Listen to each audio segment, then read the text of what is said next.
இருக்கும். எஸ்எஸ்சின்னு பார்த்தா அதுக்குள்ள என்னென்ன எக்ஸாம்ஸ் இருக்கும், ஆர்ஆர்பின்னு பார்த்தா அதுக்குள்ள என்னென்ன எக்ஸாம்ஸ் இருக்கும், அதுக்கு என்ன குவாலிஃபிகேஷன், நீங்க எலிஜிபிளா, அதுக்கு 10th முடிச்சவங்க எலிஜிபிள் ஆகிற மாதிரி சில எக்ஸாம்ஸ் இருக்கு, 12th முடிச்சவங்க எலிஜிபிள் மாதிரி சில எக்ஸாம்ஸ் இருக்கு, கிராஜுவேட் முடிச்சா சில எக்ஸாம்ஸ் இருக்கு. அதெல்லாம் என்னென்ன எக்ஸாம்ஸ்னு பார்ப்போம். என்னென்ன மாதிரியான டைமிங்ஸ் இருக்கு, போஸ்டிங் வந்து தமிழ்நாட்டுக்குள்ளே கிடைக்குமா இல்ல ஹோல் இந்தியா இருக்குமா, வேகன்சி எப்படி இருக்கும், கட் ஆஃப் எப்படி இருக்கும், காம்படிஷன் வந்து எதுல அதிகமா இருக்கும் அப்படிங்கிற எல்லாமே இந்த வீடியோல டீட்டெயில்டா பார்ப்போம்.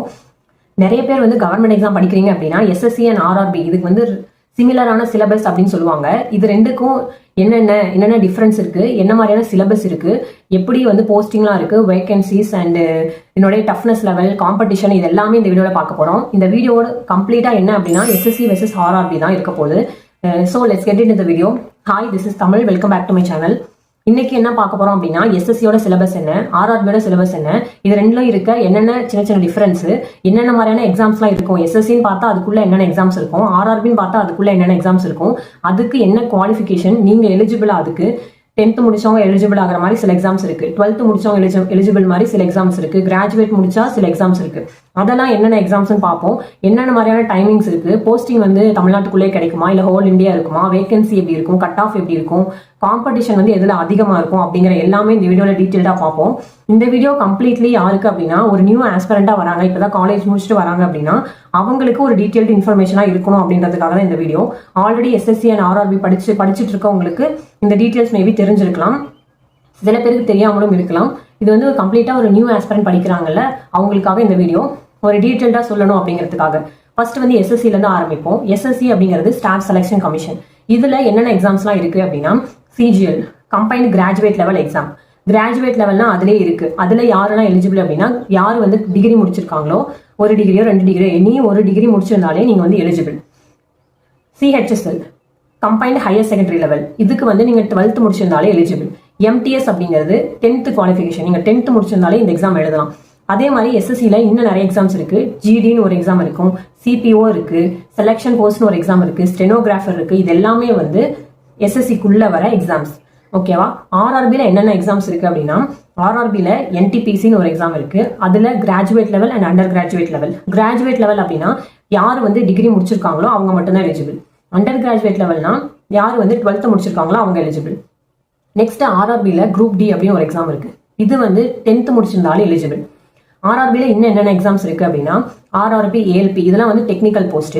RRB ALP and RRB technician, இது எல்லாமே டெக்னிக்கல் போஸ்ட். மீதி சொன்னது எல்லாமே நான் technical. Next RPF SI and constable. இந்த போஸ்ட் வந்து இவ்வளவு நாளா ஆர்ஆர்பி கீழே இருந்தது, இப்போ எஸ்எஸ்சி கீழே மாத்திட்டாங்க. ஓகேவா? இதெல்லாம் தான் எக்ஸாம்ஸ். ஓகே, இதுல எலிஜிபிலிட்டி என்னென்னு பார்த்துட்டோம். கிராஜுவேட் முடிச்சிருந்தா என்ன எக்ஸாம், 10th முடிச்சிருந்தா என்ன எக்ஸாம், 12th முடிச்சிருந்தா என்ன எக்ஸாம்.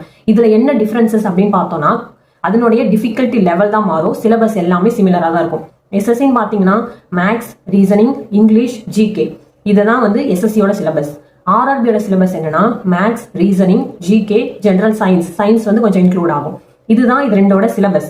நீங்க இப்போ வந்து கிராஜுவேட் லெவலுக்கும் 12th குவாலிஃபிகேஷனுக்கும் 10th குவாலிஃபிகேஷனுக்கும் என்ன டிஃபரன்ஸ் அப்படின்னு கேட்டீங்கன்னா இப்போ நம்ம எஸ்எஸ்சி சிஜிஎல் எடுத்தோம்னா சிஜிஎல்கான கொஷின்ஸ் கேட்குற லெவல் வந்து ரொம்ப டிஃபிகல்ட்டா இருக்கும். அதனால கிராஜுவேட் முடிச்சவங்க எழுதுறாங்க இல்லையா, அதனால அதோட லெவல்ஸ் வந்து கொஞ்சம் டிஃபிகல்ட்டா இருக்கும். இப்போ சிஹெச்எஸ்எல்னு பார்த்தோம்னா அதோட லெவல் கொஞ்சம் கம்மியா இருக்கும். ஸோ எம்டிஎஸ்னு பார்த்தா அதோட லெவல் வந்து கொஞ்சம் கம்மியா இருக்கும். ஸோ இதுதான் வந்து டிஃபிகல்ட்டிஸ் லெவலில் வந்து கொஞ்சம் மேலே கீழே இருக்குமே தவிர சிலபஸ் வந்து கம்ப்ளீட்டா சிமிலர் தான். எஸ்எஸ்சியில் நீங்க என்ன எக்ஸாம் எழுதினாலுமே ஒரே சிலபஸ் தான். ஆர்ஆர்பி பக்கம் வந்தாலும் அதே மாதிரி தான். ஆர்ஆர்பிக்கான சிலபஸ் வந்து சிமிலர் தான். ஆனால் நீங்க எழுத போற எக்ஸாமோட லெவல் ஏற்ற மாதிரி கொஞ்சம் மாறும். இப்போ நீங்க என்டிபிசி கிராஜுவேட் லெவல் எழுதிங்கன்னா அது கொஞ்சம் டிஃபிகல்ட்டா இருக்கும். இதுவே அண்டர் கிராஜுவேட் லெவல் எழுதிங்கன்னா அதை விட கொஞ்சம் டிஃபிகல்ட்டி லெவல் கம்மியா இருக்கும். அதே மாதிரி குரூப் டி எழுதிங்கன்னா அதை விட கொஞ்சம் கம்மியா இருக்கும். இதுதான் வந்து எஸ்எஸ்சி அண்ட் ஆர்ஆர்பிக்கான சிலபஸ், அதனுடைய டிஃபிகல்ட்டி லெவல்ஸ், அதனுடைய எக்ஸாமுக்கு ஏற்ற மாதிரி. ஓகேவா? இதனுடைய காம்படிஷன் எதுல அதிகமா இருக்கும் அப்படின்னு கேட்டீங்க அப்படின்னா ரெண்டுலயுமே கிட்டத்தட்ட காம்படிஷன் அதிகம் தான். ஆனா கம்பேரிட்டிவ்லி ரெண்டுல கம்பேர் பண்ணும்போது எஸ்எஸ்சில காம்படிஷன் அதிகம். ஏன்னு கேட்டோம் அப்படின்னா எஸ்எஸ்சிக்கு வந்து ஆல் இந்தியா வேகன்சி தான் விடுவாங்க, ஆல் இந்தியா கட் ஆஃப் தான் வைப்பாங்க. ஆனா ஆர்ஆர்பின்னு பார்க்கும்போது ஜோன் வைஸ் இருக்கும். இப்போ நம்ம சதர்ன் ஜோன், அப்புறம் நார்தன் ஜோன், அப்புறம் ஈஸ்ட், வெஸ்ட், இந்த மாதிரி ஜோன் வைஸா இருக்கும். இப்போ வந்து நம்ம சென்னை ஜோன் அப்படின்னு அப்ளை பண்றோம் அப்படின்னா அதுக்கு மட்டும் தனியா வேகன்சிஸ் வந்து அலாட் பண்ணுவாங்க. இப்போ மேல வந்து கொல்கத்தா ஜோன் அப்படின்னு ஒன்று இருக்குன்னா கொல்கத்தா ஜோன்ல அதுக்கு ஒரு பர்டிகுலர் வேகன்சிஸ் வந்து அப்ளை பண்ணுவாங்க. ஒரு கேண்டிடேட்டால ஒரே ஒரு ஜோன்ல தான் அப்ளை பண்ண முடியும். ஸோ அப்படிங்கும்போது அந்த ஜோன் வைஸா கட் ஆஃப் இருக்கும். அதனால அதனுடைய காம்படிஷன் லெவல் இதை கம்பேர் பண்ணும்போது எஸ்எஸ்சி கம்பேர் பண்ணும்போது கொஞ்சம் கம்மின்னு சொல்லலாம். ஆனா ரெண்டுலையுமே கிட்டத்தட்ட கொஞ்சம் காம்படிஷன். இப்போ எல்லா காம்படிட்டிவ் எக்ஸாமே ரொம்ப டிஃபிகல்ட்டா தான் மாறிட்டு வருது. எஸ்எஸ்சி வந்து ஆல் இந்தியா வேகன்சி விடுவாங்க. இப்போ சிஜிஎல் பார்த்தோம் அப்படின்னா இப்போ ரீசெண்டா வந்து 12,000+ வேகன்சிஸ் வந்து இந்த இயர்க்கு ரிலீஸ் பண்ணிருக்காங்க. அதே மாதிரி ஒரு ஆல் இந்தியா வேகன்சி விடுவாங்க. கட் ஆஃப்மே ஒரு ஆல் இந்தியா கட் ஆஃப் தான் வைப்பாங்க. அதனால காம்படிஷன் கொஞ்சம் அதிகமே சொல்லலாம். நெக்ஸ்ட் வந்து என்னன்னா இப்போ இங்கிலீஷ் அப்படின்ற ஒரு சப்ஜெக்ட் வந்து எஸ்எஸ்சில இருக்கும், ஆர்ஆர்பில இருக்காது. நீங்க ஒரு இங்கிலீஷ்ல ஒரு சூப்பரா இருக்கீங்க, இங்கிலீஷ் ஆல்ரெடி நீங்க ஒரு இங்கிலீஷ் மீடியம் ஸ்டூடெண்டோ இல்ல இங்கிலீஷ்ல நீங்க நல்லா இருக்கீங்க அப்படின்னா நீங்க வந்து எஸ்எஸ்சி சூஸ் பண்ணலாம். இல்ல எனக்கு இங்கிலீஷே வேணாம் அப்படின்னு நீங்க நினைக்கிறீங்கன்னா நீங்க ஆர்ஆர்பி சூஸ் பண்ணலாம்.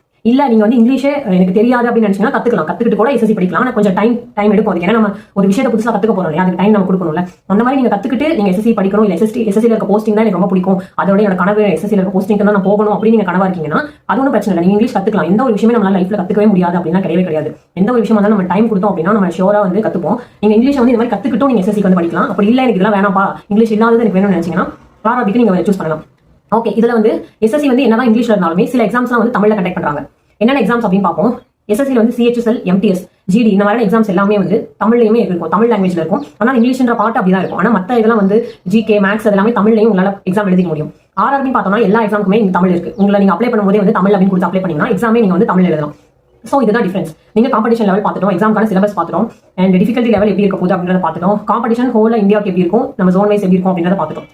இந்த ஆர்ஆர்பி எஸ்எஸ்சிக்கான ஒரு ஸ்பெஷலான இது என்ன அப்படின்னா நீங்க இந்த 2 எக்ஸாமுமே அட்டன் டைம்ல படிக்கலாம். இப்போ சில எக்ஸாம்லாம் இருக்கும், டிஎன்பிஎஸ்சி எடுத்தோம் அப்படின்னா டிஎன்பிஎஸ்சி மட்டும் தான் ஃபோக்கஸ் பண்ண முடியும். டிஎன்பிஎஸ்சி அண்ட் எஸ்எஸ்சி ரெண்டும் சேர்ந்து படிக்கிறீங்க அப்படின்னா டெஃபினட்டா அது நம்ம ரெண்டுலையுமே ஒரு ப்ராப்பரா கிளாரிட்டி இல்லாம இதுல ஒரு கால் வச்ச மாதிரி ஆயிடும். ஏன்னா டோட்டலா ஆப்போசிட் சைடு. அதனால நம்ம இந்த எஸ்எஸ்சி ஆர்ஆர்பின்னு பார்க்கும்போது இது ரெண்டுமே அட்டன் டைம்ல நம்ம படிக்க முடியும். ஏன்னா சிலபஸ் கம்ப்ளீட்டா சிமிலர். கொஞ்சம் தான் மாறும். இதுல இங்கிலீஷ் இருக்கும், எஸ்எஸ்சில இங்கிலீஷ் இருக்கும், ஆர்ஆர்பில இங்கிலீஷ் இருக்காது. இது ஒன்று தான் டிஃபரன்ஸ் அப்படிங்கிறனால உங்களால வந்து இப்போ நீங்க எஸ்எஸ்சி படிக்கிறீங்க அப்படின்னா உங்களால ஆர்ஆர்பி எழுத முடியும். ஆர்ஆர்பி படிச்சிட்டு இருக்கீங்கன்னா எஸ்எஸ்சி படிக்கும்போது நீங்க இங்கிலீஷை மட்டும் ஆட் பண்ணி படிக்கிற மாதிரி இருக்கும். அதனால நீங்க இந்த ஒரு சிலபஸ் கம்ப்ளீட் பண்ணீங்கனாலே நீங்க எஸ்எஸ்சி அண்ட் ஆர்ஆர்பி ரெண்டுக்குமே வந்து எக்ஸாம் எழுத முடியும். இதுல இருக்க ஒரு ஸ்பெஷாலிட்டி. மற்ற எக்ஸாம்லாம் பாத்தீங்கன்னா அந்த மாதிரி கிடையாது. இப்போ நீங்க பேங்கிங் எழுதுறீங்க, எஸ்எஸ்சி படிச்சுட்டு பேங்கிங் எழுதுறீங்கன்னா அது கொஞ்சம் வேரி ஆகும். ஏன்னா பேங்கிங்ல வந்து அட்வான்ஸ் மேக்ஸ் அது அப்படின்றது ஒன்று இருக்காது. ஆனா இங்க எஸ்எஸ்சி அண்ட் ரயில்வேல வந்து அட்வான்ஸ் மேக்ஸ் இருக்கும்.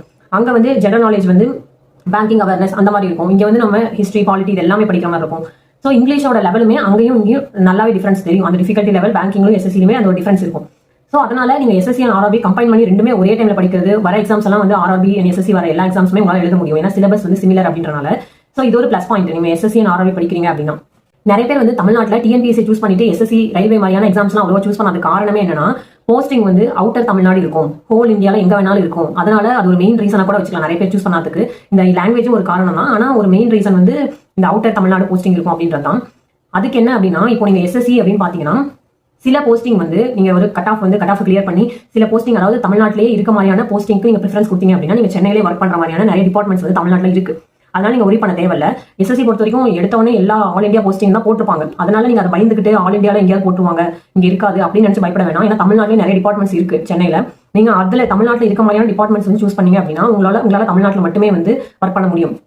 நெக்ஸ்ட் ரயில்வே பார்த்த வரைக்கும் நீங்க வந்து ஜோன் வைஸ் சொன்ன இல்லையா, சென்னை ஜோனு, கொல்கத்தா ஜோனு இருக்குல்ல, அந்த மாதிரி மும்பை ஜோனு. நீங்க வந்து என்ன ஜோன் வந்து ஆல்ரெடி அப்ளை பண்ணும்போது என்ன ஜோனுக்கு அப்ளை பண்றீங்களோ அந்த ஜோன்ல மட்டும் தான் உங்களுக்கு ஒர்க் இருக்கும். இப்போ நீங்க சென்னை ஜோன் அப்ளை பண்ணீங்கன்னா உங்களால தமிழ்நாட்டுக்குள்ள தான் ஒர்க் இருக்கும். ஸோ அதனால நீங்க அப்ளை பண்ணும்போதே வந்து சென்னையில் அப்ளை பண்ணிடுறீங்க. அப்போ உங்களால சென்னையில மட்டும் தான் உங்களுக்கு போஸ்டிங் கிடைக்கும். அதனால நீங்க போஸ்டிங் அவுட்டர் தமிழ்நாடு வந்துடும் அப்படின்னு நினைச்சு நீங்க சூஸ் பண்ணாம இருக்க வேணாம். இதுவே உங்களுக்கு ஒரு தமிழ்நாடுக்குள்ளவே போஸ்டிங் இருக்கிறது ஒரு பிளஸ் பாயிண்ட் தான். இந்த மாதிரி இல்லை அப்படின்னு நீங்க நம்ம வெளியே வந்து பார்க்கும்போது ஓகே இது வந்து சென்ட்ரல் கவர்மெண்ட் ஜாப், அதனால இந்தியாவில் எங்க வேணாலும் போடுவாங்க அப்படின்ற ஒரு திங்கிங் இருக்கும். ஆனா நீங்க இதை தெரிஞ்சுக்கோங்க, அப்படி கிடையாது. நீங்க தமிழ்நாட்டுக்குள்ளேயே வந்து போஸ்டிங் வாங்கலாம். ஸோ இதெல்லாம் தான் எஸ்எஸ்சி அண்ட் ஆர்ஆர்பியோட டீட்டெயில்ஸ் அண்ட் இன்ஃபர்மேஷன்.